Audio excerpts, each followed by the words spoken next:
그래서 이 세상을 창조하셨습니다. 온 우주 만물도 창조하셨죠. 그리고 우리 사람도 하나님이 창조하셨습니다. 그리고 사람에게 특별한 권위를 부여해 주셨죠. 그것이 뭐냐 하면 모든 것들을 다스릴 수 있는 권한입니다. 정복할 수 있는 권한입니다. 그것을 우리에게 주신 것이죠. 그래서 사람들은 정복하고 다스리는 일을 지금까지 열심히 해왔습니다. 그런데 세상이 더 좋아져야 될 텐데 하나님이 하라는 대로 하면 좋아져야 되는 거 아니에요? 그런데 이상하게 세상이 더 악해집니다. 하나님 보시기에 참 좋았더라가 지금은 좋지 않았더라가 되고 있습니다. 왜 그럴까요? 그 이유가 무엇일까요? 많은 것들은 자기들이 다스린다고 하고 정복한다고 하지만 실제로 자기의 마음을 다스리지 못하고 자기의 마음을 정복하지 못하기 때문에 그와 같은 일이 있는 거예요. 우리 마음을 가꾸어야 되거든요. 마음을 다스려야 되거든요. 그런데 그것을 하지 못하는 거예요. 그 마음을 지키지 못하는 거예요. 그렇기 때문에 지금 이 시대가 악한 시대가 되고 있는 것입니다. 정말 이 시대에 가장 치열한 전쟁터가 하나 있다면 그것은 우리의 마음이에요. 우리 마음이 전쟁터예요. 얼마나 마음속에 많은 공격들을 당하고요. 그리고 우리가 마음을 지켜야 되는데 그 마음을 지키지 못하는 그러한 것이 얼마나 많은 거예요. 그래서 오늘 말씀 뭐라고 그래요? 모든 지킬 만한 것들이 많이 있지만 그 가운데 내 마음을 지켜야 된다. 생명의 근원이 거기서 있기 때문이다라고 이렇게 말씀하고 있어요. 그런데 인간의 마음 상태가 어떻다고 하나님이 말씀하십니까? 인간의 마음을 지키라고 그랬는데 하나님은 그 마음이 인간의 마음이 어떠하다고 말씀하시고 계세요. 에레미야 선지자를 통해서 우리에게 이와 같이 말씀하십니다. 만물보다 거짓되고 심히 부패한 것이 있는데 그것이 뭐라? 마음이다. 누구의 마음이에요? 사람의 마음이라는 거예요. 누가 이것을 알겠느냐라고 말씀을 하고 있어요. 그러니까 이런 마음이 되니까 사단 마귀가 이 부패하고 더러웠고 거짓된 이런 마음 속에 더 크게 역사하는 거예요. 이 마음이 이런 상태가 되었기 때문에 그래요. 왜 이렇게 상태가 되었습니까? 아담과 하와가 하나님의 말씀을 듣고 순종하고 하나님의 말씀을 받아 먹어 살아야 되는데 사단의 말을 듣고 그 말을 받아들였어요. 그리고서 하나님이 하지 말라는 것에 불순종하게 됩니다. 그래서 결국 죄가 들어오게 되고 타락하게 되어서 영적인 기능을 잃어버리는 거예요. 그래서 마음이 부패해진 거예요. 더 이상 그 마음에 하나님의 영이 거할 수가 없어요. 함께 하실 수가 없는 상태가 되니까 인간은 그 마음이 거짓되고 부패할 수밖에 없는 그런 존재가 되고 마른 것이에요. 그래서 인간은 이제 보이지 않는 세계를 향해서 살아가는 영의 사람이 되어야 되는데 그 영의 사람이 되지 못하고 보이는 것들, 썩어지는 것들, 이 세상의 것들을 향해서 나가게 되는 거예요. 그래서 영의 기능을 다 잃어버렸어요. 마음이 부패해지니까. 그래서 육이 되어버렸다라고 하나님 말씀하시는 거예요. 여러분, 하나님 창조하시고 세상에 죄가 관영할 때 죄가 가득 찼어요. 세상에. 그때 하나님이 홍수로 이 땅을 멸하기로 작정하시죠. 그러시면서 말씀하시는 것이 있어요. 이렇게 말씀하셨어요. 창세기 6장 3절 말씀 한번 같이 읽을까요? 시작. 여호와께서 이르시되 나의 영이 영원히 누구와 함께 하지 않아요? 하나님의 영이 사람과 영원히 함께 하지 아니한다는 거예요. 그래서 뭐가 됐다는 거예요? 그래서 뭐가 됐어요? 육신이 됐다는 거예요. 그러니까 영으로 영적인 존재인 사람은 하나님의 영을 따라서 주님과 교제하고 또 주님과 함께하는 그래서 영을 따라 사는 사람이 되어야 되는데 하나님이 뭐예요? 그 영을 거둬갔어요. 그래서 이제 사람과 함께하지 않아요. 그래서 어떻게 돼요? 육신을 따라 살아가는 사람이 된 거예요. 여기 영은 나의 영이라고 그랬는데 나의 영은 히브리어로 루하흐예요. 루하흐. 이 루하흐는 신약에 와서 성령을 가리켜요. 푸뉴마, 영을 말하는 거예요. 영을. 그 영을 이제 어떻게 사람의 속에 더 이상 있지 않게 하겠다는 거예요. 죽었다는 거예요. 그 영이 죽었다는 거예요. 그래서 이제 뭐만 남았느냐? 육신만 남은 거예요. 그러니까 육신을 따라 살아가는 그런 존재가 되니까 그 마음이 거짓되고 부패할 수밖에 없는 거예요. 다른 성경을 보니까 이 말씀을 이렇게 번역했어요. NLT라고 New Living Translation 바이블에 보면 그것을 이렇게 직역을 하면 이렇게 돼요. 하나님께서 나의 영을 사람과 오랫동안 같이 있게 아니하겠다. 그래서 이제 죽을 육체가 되었다. 그러니까 더 이상 함께 하지 않는다는 거예요. 그래서 여러분 거기 일이라고 써놓고서는 그릭에는, 그릭 성경에는, 헬라어 성경에는, 이 히브리어, 구약은 히브리어로 되어 있잖아요. 근데 그것을 헬라어로 번역을 한 게 이제 70인경 셉투아전트라는 성경이 있어요. 그 성경에 보면 뭐뭐 속에 거하지 않은 것으로 되어 있는 거예요. 이제 더 이상 우리 속에 하나님의 영이 거하지 않는 거예요. 그래서 영적인 존재가 되지 않은 거예요. 그래서 죄로 말미암아 사람은 마음이 거짓되고 부패해진 그런 존재가 되니까 영으로 살지 못하는 거예요. 그럼 뭘로 사는 거예요? 육으로만 사는 거예요. 그리고 조금 나은 사람은 혼으로 사는 거예요. 근데 영으로 살지 못하게 돼 있다는 거예요. 그런데 사람들은 그걸 모르고 자기 스스로 마음을 깨끗하게 해보겠다고 마음 수양, 자기 수양, 또 세상적으로 말하면 돌을 닦는 거, 뭐 이런 것들을 생각해가지고 나의 노력으로 내 마음을 깨끗하게 하고 바르게 살아보려고 애를 쓰고 노력해요. 여러 가지 방법을 다 동원해요. 정말 많이 동원해요. 여러분 유튜브에 보면 정말 그런 거 많이 나와 있어요. 한 번은 어떤 분이 저한테 그런 얘기를 하더라고요. 아이를 교회에 보내는데 자기 부모 입장된 자기는 교회를 안 나가요. 자기는 교회를 안 나가는데 아이들을 교회를 보낸다는 거예요. 그 보내는 이유가 뭐냐? 아이들을 보내는 이유는 그래도 집에 있는 것보다 아이들이 교회에 나가면 마음도 깨끗해지고 좋아지고 착해지고 양심적으로 살지 않겠습니까? 그래서 아이들을 교회에 보낸다는 거예요. 물론 그 사람 수준에서 이야기하는 거예요. 그렇게 말할 수 있겠죠.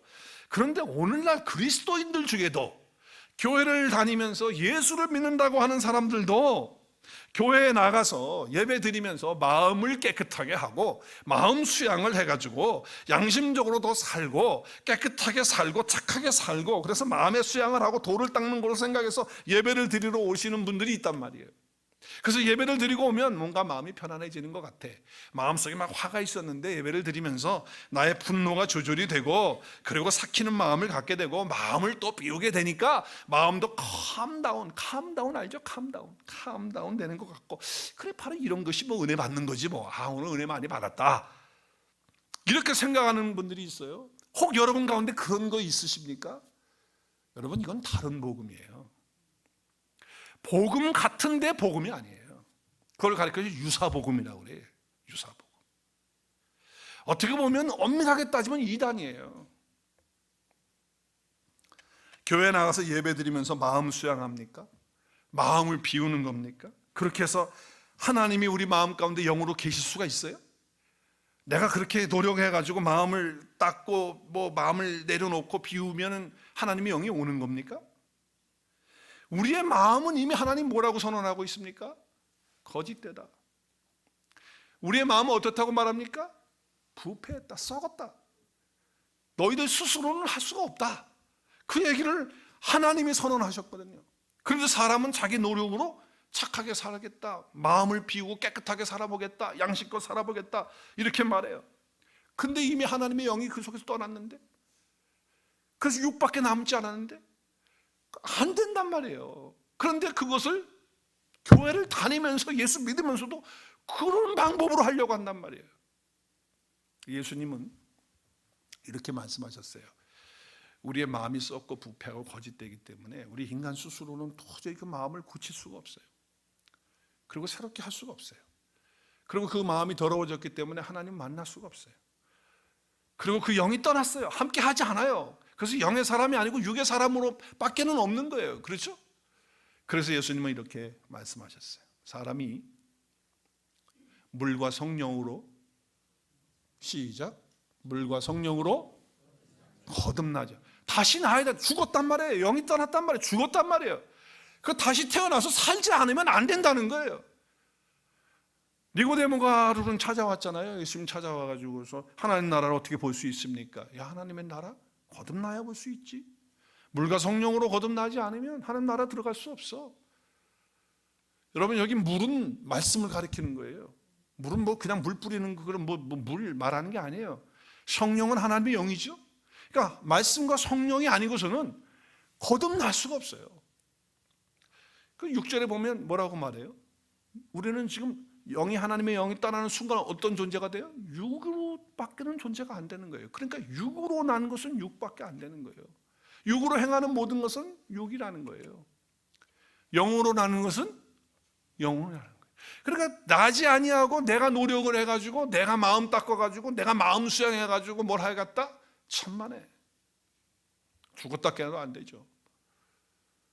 7절, 내가 네게 거듭나야 하겠다는 말을 놀랍게 여기. 사람들은요 그걸 이해를 못하니까 그게 뭐야?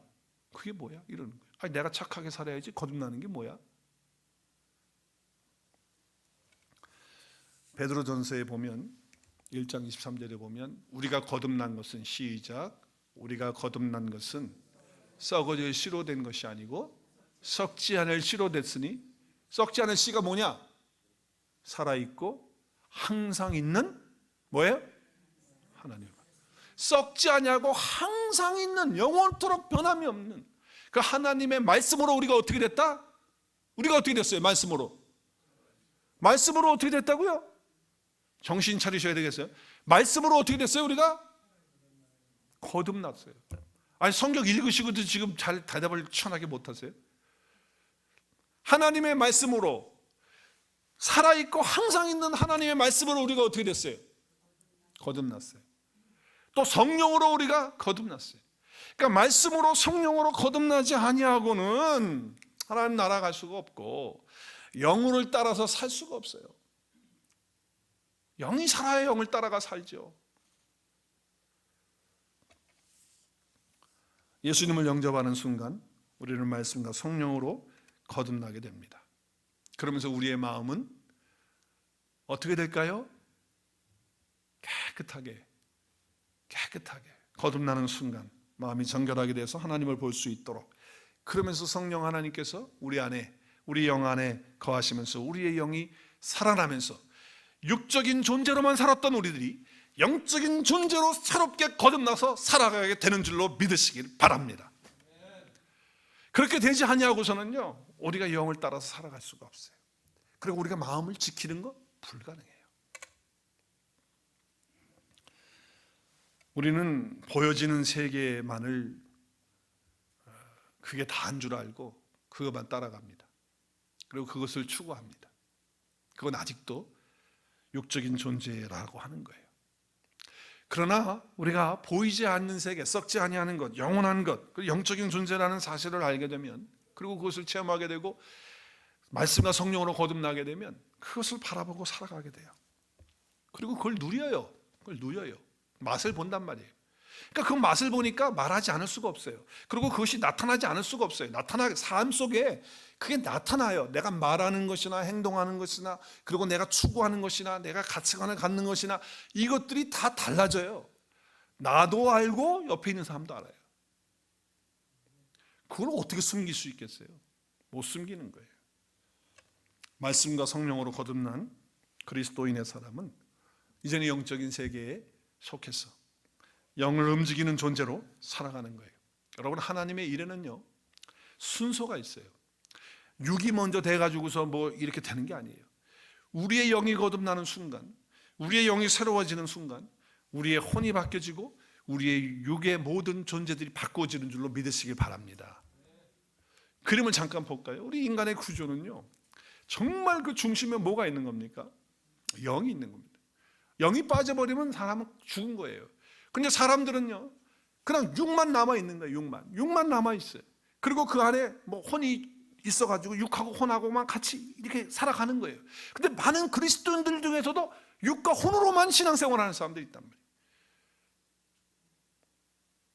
영으로 신앙생활하는 그런 존재가 돼야 되는 거예요. 그래서 영이 혼을 지배하고 혼이 육을 다스리는 이런 순서의 그런 것으로 가야지, 이것이 육이 돼가지고 혼을 해가지고는 절대로 영으로 가는 길을 갈 수가 없어요. 되지가 않아요. 육으로는 안 돼. 그래서 육으로 난 것은 육이라는 거예요. 안 된다는 거예요. 영으로 나야 영으로 살고 그리고 혼을 다스리고 육을 다스릴 수 있는 그런 삶을 살 수 있다고 말씀하고 있는 거예요. 불행하게도 우리는 너무 오랜 생활 동안에 육으로 살아왔기 때문에 그게 유스토가 돼가지고 영으로 사는 게 잘 안 돼요. 이미 우리가 거듭났음에도 불구하고 이게 잘 안 되는 경우가 얼마나 많은지 몰라요. 목사인 나에게도 부족한 부분이 있어요. 그래서 계속 훈련하고 연습하고, 그리고 주님을 바라보고, 그리고 주께서 나를 향해서 베풀어 주신 은혜와 사랑을 생각하면서, 그러면서 주님을 붙들고 나가는 거죠. 그렇지 않으면 안 되니까. 왜? 육으로 사는 게 우리는 너무 편해. 그리고 그게 너무 자연스럽고 너무 오랫동안 그렇게 해왔기 때문에.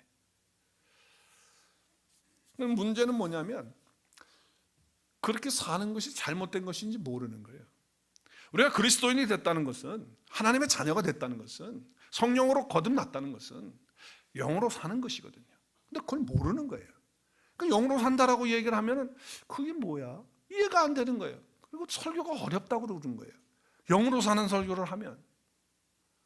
그리고 사람들은 말해요. 그게 뭘까? 그래서 혼란스럽다고 얘기해요. 왜? 그것을 경험하지 못했기를, 이해하지 못했기 때문에. 그런데 이것을 아는 사람은 영을 받아서, 성령을 받아서 성령 안에서 내 영이 살고, 그리고 영 가운데서 내가 그 영을 따라서 성령 안에서 살아가는 사람은, 아, 오늘 목사님 말씀하시는 게 맞구나, 정말 그게 영으로 사는 것이구나 하는 이것들을 딱 받아들이면서, 아, 할렐루야, 오늘 하나님께서 나에게 꼭 필요한 말씀을 주시는구나. 여러분, 이것은요, 기도와 말씀의 기초가 된 삶이고 성령님의 인도를 받는 그런 삶인 거예요. 이것이 육을 따라서 사는 사람하고 영을 따라서 사는 사람하고의 차이죠. 로마서의 말씀에 보면, 로마서 8장 5절 6절에 보면, 우리 한번 큰 소리를 같이 읽어요. 시작. 육신을 따르는 자는 무슨 일을 해요? 육신의 일을 하고, 영을 따르는 자는 무슨 일을 해요? 영의 일을 생각하면서 살아요. 그래서 육신을 따라가는 게 우리는 너무 편한 거예요. 육신의 일, 보여지는 거, 만져지는 거, 느껴지는 거, 그것 따라서 가는 거예요. 영을 따라가는 게 아니고 혼과 육을 따라가는 거죠. 그래서 영을 따라가는 사람들은 영을 따라가는 것을 생각하기 때문에 6절에 보면 육신의 생각은 뭐예요? 사망이에요. 영의 생각은요? 생명과 평안인 거예요. 여러분, 여기에 영어 성경에 보면 이게 생각을 thought이라고 하는 게 생각이잖아요. 그 thought으로 쓰지 않고, 전체 다, 오늘 생각이라는 단어를 쓰지 않고 NIV에서는 어떻게 쓰고 있습니까? 번역을 mind로 하고 있어요. mind는 뭐예요? 마음이에요. 마음. 그러니까 육신의 마음을 따라가는 거는 사망이에요. 여기 사망이라는 것은 꼭 죽는 거를 말하는 것만, 물론 죽는 거죠. 영원히 멸망 가운데 있는 걸 말하는 거예요. 그렇지만 이 사망이라는 것은 내가 육신의 마음으로 따라서 살게 되면 그냥 어두움 가운데 사는 거고, 부정적인 것 가운데 사는 것이고, 무엇인가 얽매여서 눌려서 사는 것이고, 사망이라는 게 뭐예요? 그런 거예요. 답답하게 사는 거예요. 어둡게 사는 거예요. 그리고 마음속에 낙심과 절망 가운데 사는 것이 사망이란 말이에요. 육신의 마음으로 살면 그렇다는 거예요. 근데 영의 생각, 영의 마음으로 살면 뭐가 주어집니까? 생명이 주어지는 거예요. 생명이 뭐예요? 밝음이에요. 생명이 뭐예요? 기쁨이에요. 생명이 뭐예요? 능력이에요. 그렇죠? 그리고 평안이 오는 거예요. 이것이 영의 마음으로 사는 사람들의 모습이다라고 하는 것이에요. 그렇다면 그렇게 영을 따라서 움직일 수 있는 삶은 어떻게 가능한 것인가? 영으로 움직이는 것이 있는데 그것이 뭐냐? 그것이 바로 마음이라는 거예요. 결국 마음이 영을 움직인다는 거예요. 그래서 오늘 잠언 4장에서 다시 한번 말씀 보세요. 모든 지킬 만한 것 중에 더욱 뭘 지키라? 내 마음을 지키라는 거예요. 그러면 뭐가 있다? 생명의 근원이 이에게서 난다. 여러분, 여기 생명의 근원이라는 것은 마음이기 때문에 이 마음의 생명의 근원은 뭐냐? 영이에요. 그래서 생명의 근원은 영인데 결국은 우리의 영을 움직이는 것은 바로 마음이라는 거예요. 우리의 마음이 얼마나 중요하냐는 거예요. 영을 움직이는 것은 역시 마음이다. 마음 먹는 것에 따라서 이렇게도 할 수 있고 저렇게도 할 수 있는 거 아니겠어요? 그래서 우리 영이 올바르게 움직이기 위해서는 절대로 우리 마음이 불편해지면 안 돼요. 우리 마음이 불편해지면 영을 따라서 살아갈 수가 없어요.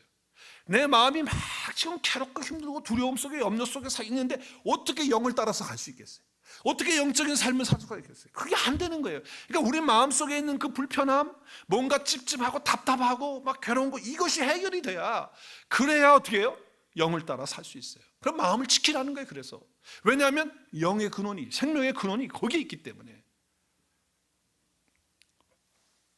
불편함을 해결해야 된다라고 하는 것이죠. 불편함의 예를 들면 이런 거예요. 예수님도 그런 예를 드셨어요. 우리가 예배를 하러 가는 거는 영을 따라 가는 거잖아요. 하나님 앞에 예배를 드리러 가요. 그 영을 따라서 사는 삶을 살아가는 거예요. 그런데 예배를 드리기 위해서 가는데 생각 속에, 마음 속에 무엇인가 불편한 게 떠올랐어요. 어떤 형제하고 지금 관계가 안 좋고 원망 들을 만한 그런 것이 생각이 마음에 단 거예요. 그랬을 때 예수님 뭐라고 말씀하셨죠? 뭐라고 말씀하셨어요? 그러면 예배 드리러 가는 그 자리를 어떻게 하라는 거예요? 가지 말고 멈추고 먼저 그 마음에 불편한 거, 마음에 뭔가 걸려있는 거, 뭔가 눌려있는 찝찝한 거, 그것을 그 형제와 가서 어떻게 하라? 화목하라. 잘못한 거 있으면 고백하고 서로 화해하고 용서하고, 내가 잘못했으면 잘못했다, 잘했으면 잘했다, 서로 그런 것들을 인정하고 풀어서 마음에 불편함이 없도록 그렇게 한 후에 어떻게 하라? 예배의 자리로 나오라는 거예요. 그러니까 우리가 마음이 불편한 그런 상태에서는 영을 움직일 수가 없다라고 하는 말씀을 주고 있는 거예요. 불편한 마음은 영을 움직이지 못해요. 화목한 마음, 그리고 평안한 마음이 있을 때 영을 움직이는 거예요.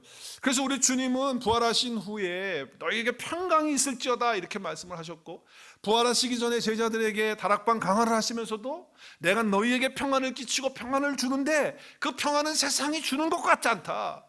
그러면서 뭐라고 그래요? 마지막에 너희는 마음에 근심하지도 말고 두려워하지. 그러니까 근심이 있고 두려워하고 그런 마음에, 어디에? 마음에 근심이 있고 두려움이 있고 두려움이 있고, 그리고 그 마음속에 불편함이 있으면 영적인 삶으로 영을 따라 살아가는 것이 안 된다는 거예요. 안 된다는 거예요. 그것이 해결이 되어야 된다고 하는 말씀을 주시는 거예요. 여러분, 마음에 불편함이 있어요? 오늘 혹시 예배 가운데 그런 것이 있으면 그거를 그냥 놔두시면 안 돼요. 그거를 빨리 해결하실 수 있어야 돼요. 화해할 일이 있다면 오늘 해지기 전에 화해하시고, 그리고 돌이켜야 될 일, 내가 회개하고 이제 이걸 하지 말아야 되는 습관적으로 어떤 하는 것이 있는데 그게 너무 불편한 거예요. 그럼 그거를 하나님 앞에서 결단하고 내려놓고 하나님 도와주세요, 하나님 붙들고 나가야 돼요. 그리고 여러분, 그거 뭐 말할 수 없는 어떤 것들이라고 한다면 정말 성령님을 의지하고, 그래서 정말 성령께서 내 마음을 터치해 주시는 그런 일이 있도록 그렇게 하셔야 되는 거예요. 우리 마음에 불편함이 없어야 하나님의 성령이 우리 가운데서 우리를 인도하신다라고 하는 거예요. 또한 우리의 마음을 하나님께 대하여 뿐만 아니라 모든 일에 최선을 다하십시오. 다 하셔야 돼. 모든 걸 여러분이 특별히 하나님을 찾고 하나님을 구하고 하나님께 예배하고 하나님께 기도하고 하나님 말씀을 보고 하는 모든 일에도, 하나님을 사랑하는 그런 일에도 마음을 다하셔서 하셔야 되는 거예요. 마음을 다하셔야 돼요. 마음을 다하지 않으면요, 성령을 따라서, 하나님의 영을 따라서, 그리고 내가 영의 어떤 존재로서 살아가기가 쉽지가 않아요. 어려워요. 그래서 여러분, 예배하는 가운데도 마음을 다하실 수 있길 바라고요.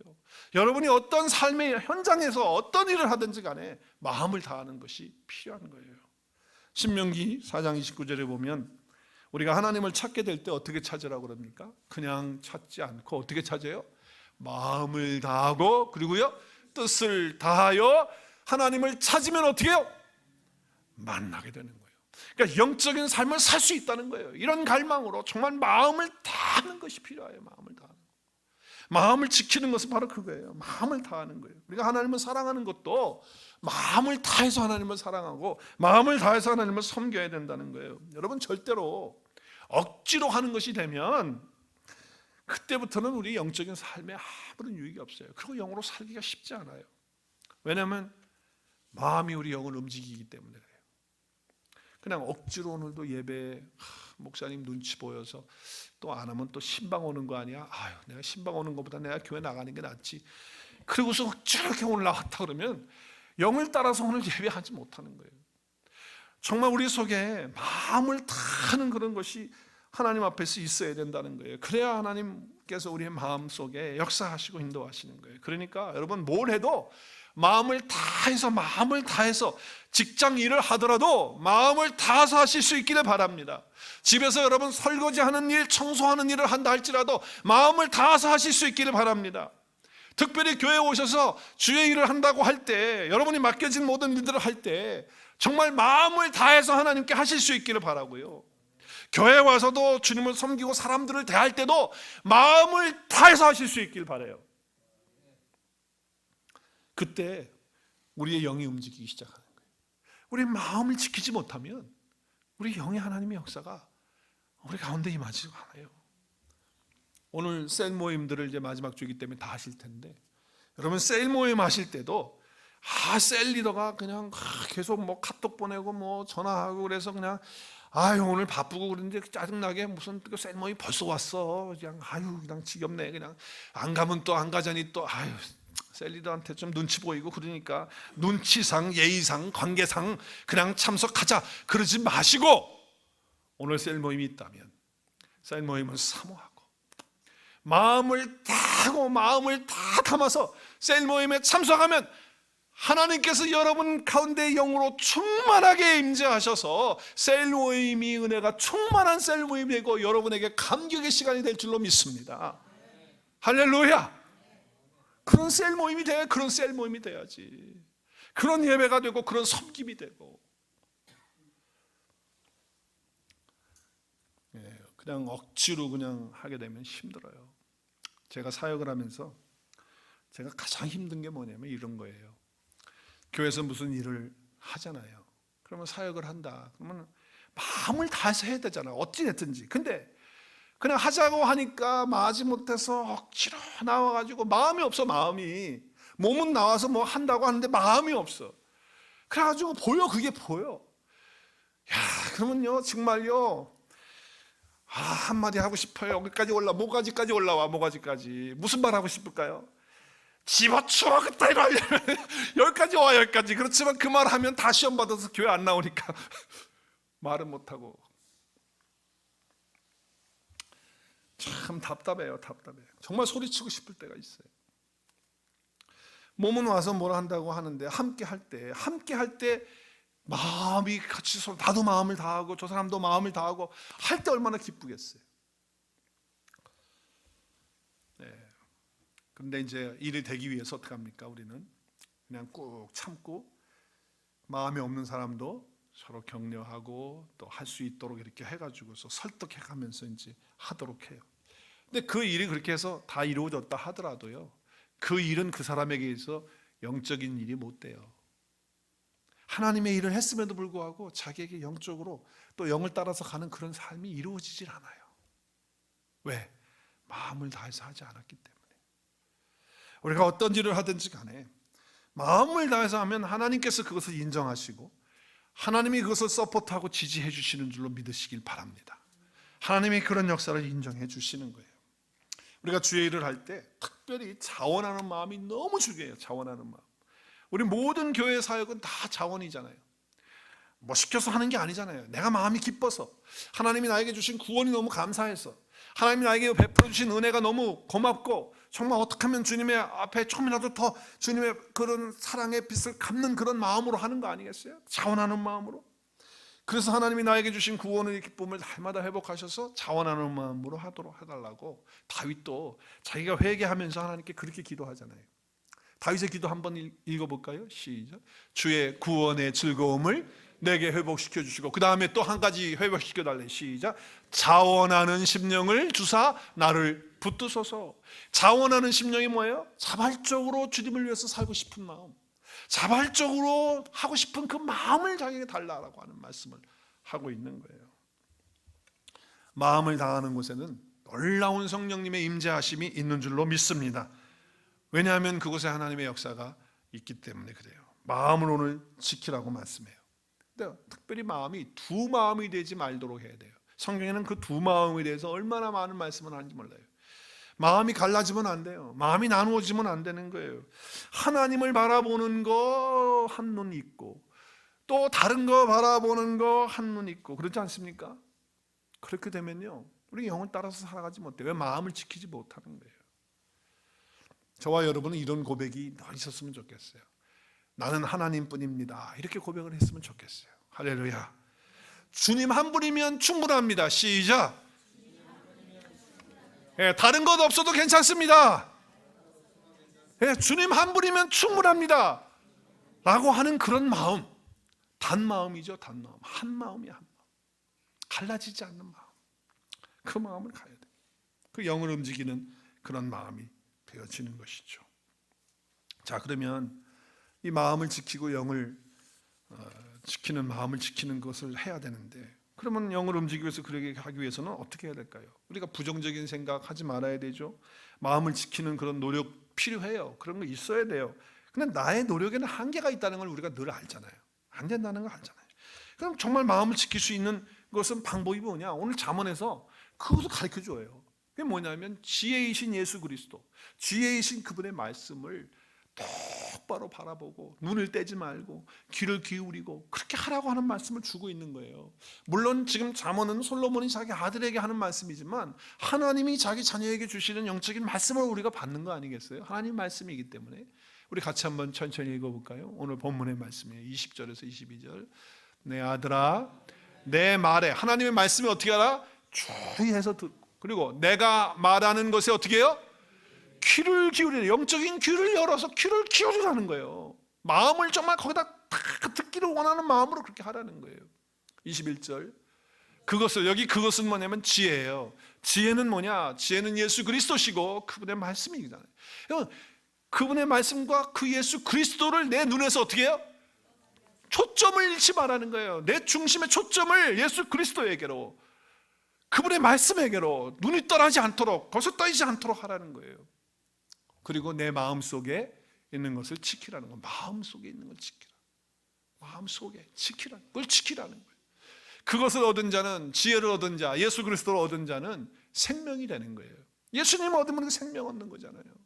그 말씀 가운데 생명을 얻잖아요. 그러면 우리 육체도 강건해지고 우리의 삶이 풍요로워지는 그런 역사가 있는 거예요. 우리를 괴롭히는 열등의식이나 뭐 어떤 비교의식이나 경제의식이나 이런 것들 생각의 문제고 마음의 문제 아니겠어요?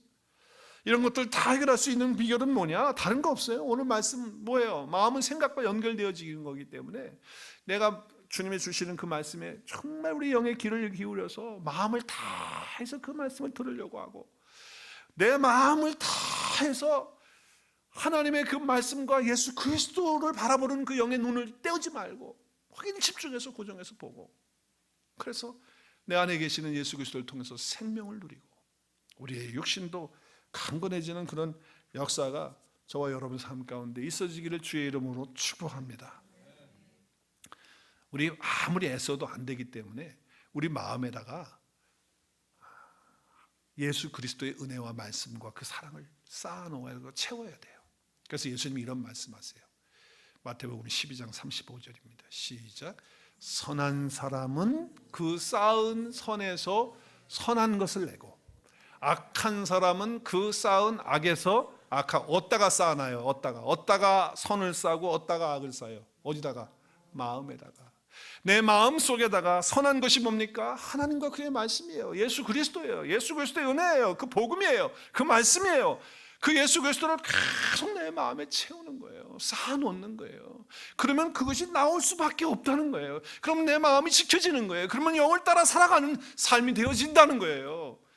그래서 우리는 우리 속에 있는, 우리 마음 속에 있는 것들이 얼마나 중요하냐, 뭘 담아놓느냐가 중요한 거예요. 하나님의 말씀, 그것을 많이 담아놓으시는 저와 여러분 될 수 있기를 바랍니다. 육으로 사는 인생은요 피곤해요. 한번 따라하겠습니다. 육으로 사는 인생은 피곤합니다. 또 한번 따라하겠습니다. 육으로 사는 인생은 불쌍합니다. 네, 그러나 영을 따라 사는 사람은 어떻게 할까요? 영을 따라 사는 사람은 행복합니다. 또 영을 따라 사는 사람은 기쁩니다. 또 영을 따라 사는 사람은 능력이 있습니다. 영을 따라 사는 사람은 열매를 맺습니다. 할렐루야. 이제 우리가 육을 따라 사는 사람이 아니라 영을 따라 사는 사람이 되어서 정말 우리가 마음을 지키는 것, 그것이 정말 얼마나 중요하냐는 거예요. 왜냐하면 영이 우리의 마음을 움직이기 때문에 그런 거예요. 사람들은 겉으로 드러나는 그런 결과를 보지만 하나님은 우리 마음을 중심을 보는 거잖아요. 보여지는 크기 하나님께 별로 중요하지 않아요. 뭐 어떤 화려한 거 세상에 보여지, 이거 하나님께 무슨 중요합니까? 아무 중요하지 않아요. 중요한 것은 우리의 마음이에요. 우리의 마음이 어떠하느냐, 우리 마음에 무엇을 쌓아놓느냐. 하나님이 이것을 보시는 거예요. 영을 움직이는 것은 마음이기 때문에 여러분의 마음을 하나님께 대하여 그분의 말씀에 대하여 정말 마음을 다하는 그런 삶이 이루어질 수 있기를 주의 이름으로 축복합니다. 제가 어제 새벽에도 말씀을 드렸지만 지난 2월 8일부터 켄터키 렉싱턴이라고 하는 작은 도시에 있는 대학이 있어요. 에즈베리 대학이 있는데 제가 알기로는 감리교 계통의 재단으로 알고 있어요. 근데 이 학교에서 1970년대에도 한번 영적 각성과 성령의 강력한 임재하심으로 회개가 일어나고 사람들이 영적으로 각성하는 그런 일들이 있었어요. 그런데 이번에도 2월 8일에도 그 학교에서 채플이 수요일 날이 있는데 그 수요일 날 채플이 이제 그 메시지를 하시는 분 영상을 제가 보니까 사랑에 대해서 하나님이 우리에게 사랑을 부어주실 때 우리가 서로 사랑하고 하면서 사랑과 긍휼과 뭐 이런 은혜에 대한 말씀을 그렇게 나누시더라고요.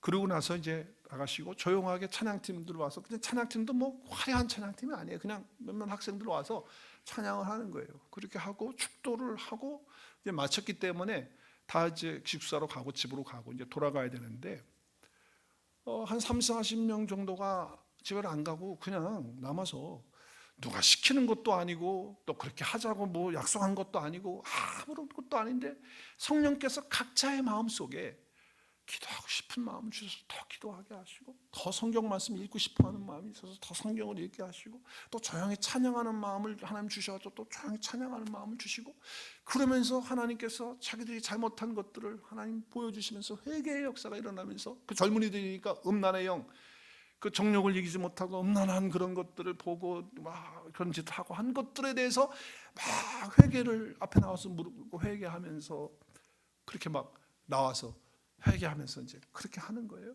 그리고 변화가 일어나고 그리고 자기만을 위해서 살았던 그 모든 것들을 회개하면서 자기가 가지고 있는 재정들을 물질들을 다 이렇게 내놓고 헌신하면서 어려운 사람들 돕는 일을 위해서 내놓는 그런 역사들이 막 일어나기 시작하는 거예요. 그래서 그것이 소문이 들리니까 학생들이 오기를 더 시작했고 그러고서 그것이 그냥 끊이지 않고 24시간 그냥 계속 그 채플 안에서 일어나게 된 거예요. 그 다음 날에도 일어나게 되고 그 다음 날에도 일어나게 되고 그래서 막 각 외부에서도 뭐 많이 오게 되니까 나중에는요 이렇게 되는 거예요. 25살 이상은 못 들어간다 채플 안에.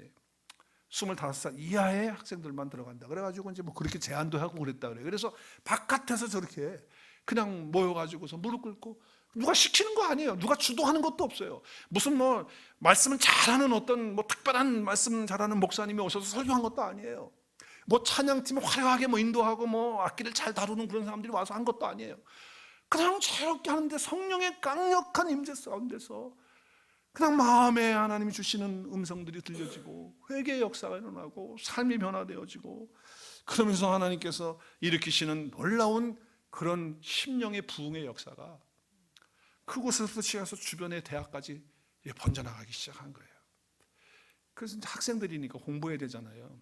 그래서 지난 목요일 날 저녁까지 이제 하고 마치게 되었다고 하는 그쪽 교수가 저한테 카톡을 이제 보내서 받게 됐는데 이제 마치게 됐다고 하는 거예요. 여러분 이 에즈베리 대학에서 1970년대도 이런 일이 있었지만은 여러분 미국의 과거에 보면 영국에도 그렇고 1904년에 웨일즈라고 하는 그 부흥운동 놀라운 부흥운동 성령의 강력한 인재가 있었어요.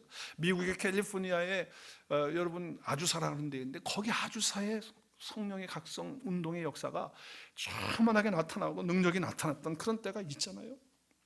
우리 대한민국에서도 1903년에 그 원산에서 대부흥운동이 있으면서 그것이 이어지면서 1907년에 평양 대회개 운동이 일어났잖아요. 그래서 영적 각성이 일어나고 그건 누가 시킨 게 아니에요. 막 강력하게 성령 하나님께서 임재하셔서 그렇게 인도하시는 것들을 본 거예요. 마지막 때에 이른 비와 늦은 비를 약속하셨잖아요. 그리고 성령이 임하시는 것들을 말씀하셨잖아요. 그래서 영적으로 깨우는 그런 역사들이 지금도 있다는 거예요. 하나님은 살아계시고요. 성령의 역사는 어제나 오늘날 영원토록 동일한 줄로 믿습니다. 그것이 이제 미국 전역에 흐르고 또 세계에 흐르고 그리고 이 아틀란타까지 흐르고 우리 온누리 교회 안에도 이와 같은 영적인 각성과 회개와 하나님을 향한 영적인 삶이 다시 일어나는 잠자는 영혼에서 일어나는 역사가 있어지기를 주의 이름으로 축복하고 간절히 기도하고 바랍니다. 그렇게 될 줄로 믿습니다. 여러분, 정말 영적으로 우리가 결단할 때예요. 하나님께서 영적인 그런 부흥의 역사를 주실 때는 하나님께서 이제는 마지막 때가 됐고, 그리고 이제 성령의 역사를 통해서 생명을 살리는 그런 은혜의 역사를 이루시기 위해서 이루시는 줄로 믿습니다.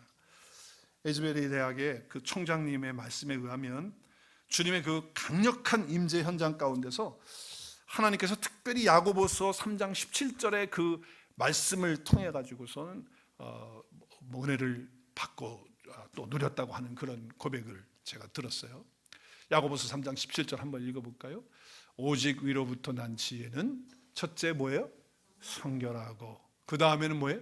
화평하고 관용하고 양순하며 긍휼과 선한 열매가 어떻게 가득하고 편견과 거짓이 없는 이런 역사가, 그러니까 말씀을 경험하는 거예요. 하나님의 성령의 임재하심을 통해 가지고서 물론 기적도 일어나고 넘어지는 사람도 있고 치유되어지는 사람도 있고 하겠지만 그 안에서 거룩이 이루어지고 회개의 역사가 이루어지고 성결과 화평과, 그래서 서로 깨어지고 분쟁이 있고 마음이 갈려지고 했던 것들이 다 이고 선한 열매가 맺혀지는 그런 성령의 역사들이 있게 되어졌다라고 하는 것이죠. 그래서 영적인 갈망이 채워지는, 그래서 육신으로 수준으로 살았던 그의 삶들이 이제 영적인 수준으로 바꾸어지는 하나님의 놀라운 역사가 그 가운데 있게 됐다라고 하는 것이에요. 그래서 성령님의 그 온유하심, 그 젠틀리스와 그 선함과 그 겸손함과 그리고 친절과 그 평강이 그들 가운데 함께 성령의 임재함을 경험한 사람들 가운데 열매로 나타나고 보여지게 됐다고 하는 거예요. 성령님의 임재하심으로 저와 여러분도 이런 깊은 영적 경험 가운데서 성령을 따라 영을 따라 살아가는 그런 삶을 통해서 우리의 삶이 성결하고 화평하고 그리고 기쁘고 그리고 긍휼이 넘치고 성령께서 맺게 해주시는 아름다운 열매들이 우리 개인적으로 있게 되어서 누려질 뿐만 아니라 우리 공동체적으로 또 사회적으로 계속되어지는 그런 회개운동의 역사가 지속되어지는 역사가 있도록 이 시간 우리 같이 기도하고 또 그렇게 바라보고 소원하면서 하나님께 영광 올려드리는 저와 여러분이 될 수 있기를 바랍니다. 이제는 우리가 영으로 움직이는 마음이 되어가지고 육을 따라서 보여지는 그런 삶으로 살지 않고 영을 따라서 보이지 않는 영원한 영적 세계를 바라보면서 영으로 사는 복을 누리는 저와 여러분이 되실 수 있기를 주의 이름으로 축복합니다. 우리 함께 기도하는 시간.